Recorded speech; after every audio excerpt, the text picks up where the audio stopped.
Hablaremos entonces de cuevas, grutas, cavernas, túneles y hoyos. Hay lugares en donde los pueblos suelen imaginar que ocurren sucesos maravillosos. Y con frecuencia estas maravillas tienen lugar en sitios o inexpugnables, o antiguos, o ruinosos, y muchas veces en cuevas o cavernas. Citaremos hoy algunas cuevas famosas donde se ha dicho que han sucedido cosas extrañas.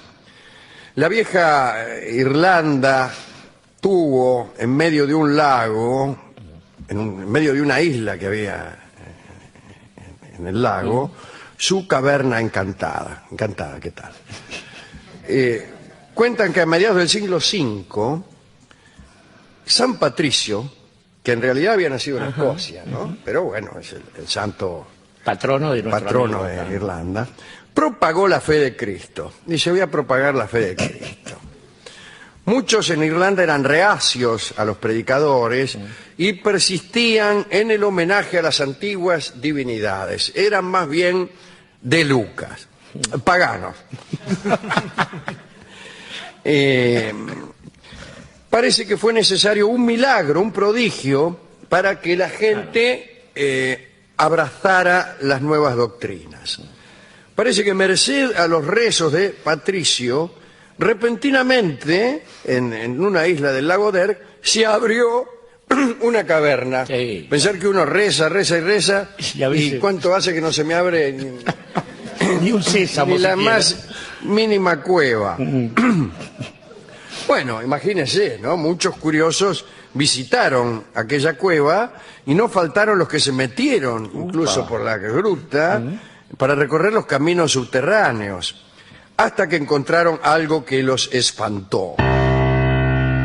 Hallaron un lugar en donde ardían las llamas de una especie de purgatorio.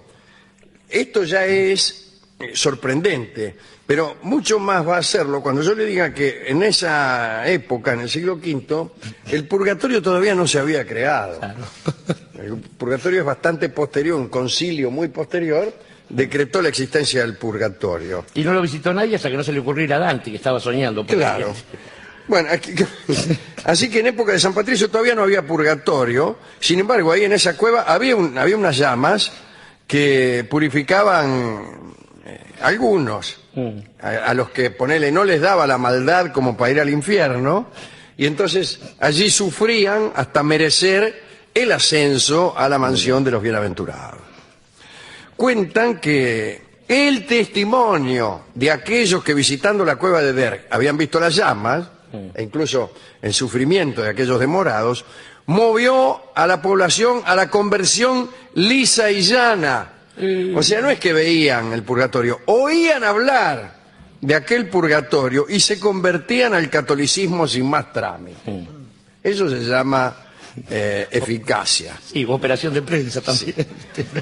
Bien, con esto dejamos esta cueva suficientemente milagrosa para hoy. Imagínense que haya nada menos que gestado la conversión de todos los paganos de Irlanda. Sí, por una fogata. Para no hablar de este purgatorio avant la lettre que se había construido allí. Caverna de San Patricio, precursor del purgatorio. Sí, señor. Sí. Está muy bien. Sí. Capital nacional del purgatorio. Otra cueva. Al lado del célebre templo del oráculo de Trofonio, en los bosques de Beocia, había una cueva. Estaba llena de serpientes y los visitantes aplacaban la ferocidad de estos roedores arrojándoles tortas de miel para que los dejaran pasar. Ya se sabe que la serpiente, cuando uno le arroja una torta de miel, lo deja pasar. Con razón, mírate. Dentro de aquella caverna había una fuente, y quien bebía de aquella fuente borraba de la memoria los hechos y recuerdos pasados, ni más ni menos que la fuente del olvido. Timargo refiere lo que vio y escuchó en aquella cueva: sonidos melodiosos, voces inarticuladas, torrentes de fuego, abismos profundos quejumbres de hombres y mujeres. ¡Ay, ay! Cuenta Timargo que presenció esas cosas sin saber si estaba dormido o despierto. Ay, Timargo. Algunos dicen que Timargo había caído en un desmayo del que no volvió hasta que lo sacaron de la cueva entre cuatro. Así que me parece que todo eso se lo soñó, lisa y llanamente. Algo parecido a lo que le pasó al Quijote en la cueva de Montesinos. Don Quijote se propuso entrar al corazón de aquella cueva para ver si era cierto lo que se decía. Y cuando entró se quedó en un sueño profundísimo y bueno, durmió. Parece que en determinado momento él mismo se tocó para ver si las cosas que veía le estaban ocurriendo a él o a otro. Vio palacios de muros transparentes, un anciano que era Montesinos, escuchó sollozos de doncellas vestidas de luto, que iban llorando el cuerpo del héroe Durandarte. En fin, cuando contó todas estas cosas Sancho, no le creyó nada, Claro. con muy buen criterio. Y explicó que Don Quijote era víctima de una ilusión, lo cual probablemente era cierto, pero bueno. En tiempos de la conquista, los españoles supieron que los indios llamaban salamancas a algunos lugares y también algunas cuevas donde podían encontrarse maravillas. Ha escrito un cronista que en las salamancas podían encontrarse espaciosas habitaciones cuyas paredes y techos estaban cubiertas con diamantes y oro bruñido. Y allí multitud de jóvenes bellas bailaban, danzaban al compás de música suavísima. El caso es que el afortunado que conseguía entrar a una salamanca podía observar a estas hermosas muchachas que por otra parte eran custodiadas por serpientes terribles Otra vez. a las que no dejaban de arrojarles tortas de miel.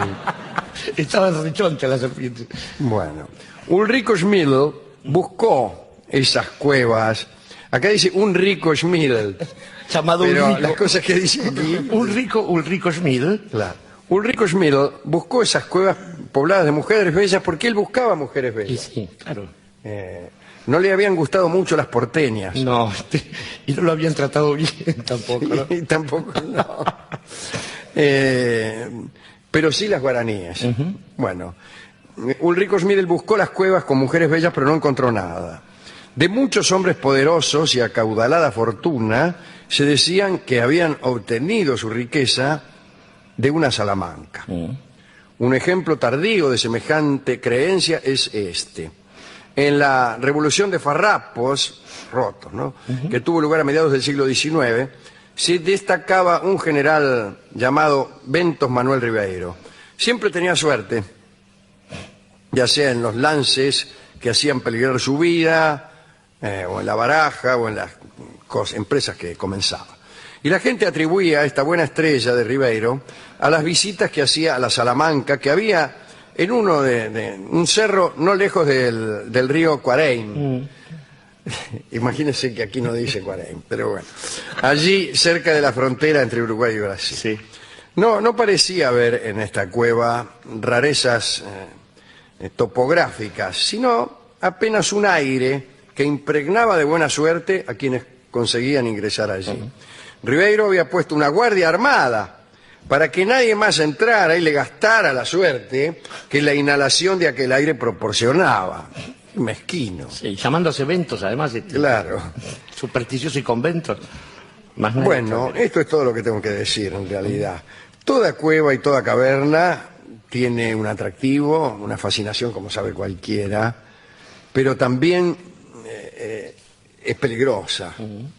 Es peligrosa. A mí me gustaban las tortas de miel que le tiraban a las serpientes, ¿no? Sí. Pero ¿a quién podemos dedicar? Yo creo, Alejandro, que deberíamos pensar en algunos otros personajes que también se han caracterizado por esto. Por ejemplo, nuestro amigo Ali Baba, que tenía una caverna... Una cueva, sí, que se abría, tenía un portero eléctrico. Exactamente.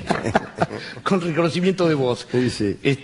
Estaba pensando en otro amigo de este programa, aquel muchacho que sin ser de Racing estaba ahí en la academia, el amigo Platón, que también habló de una caverna. Exactamente, sí, Nos sí. reveló. Y la gente miraba para el fondo de la pared como en un cine. Exactamente.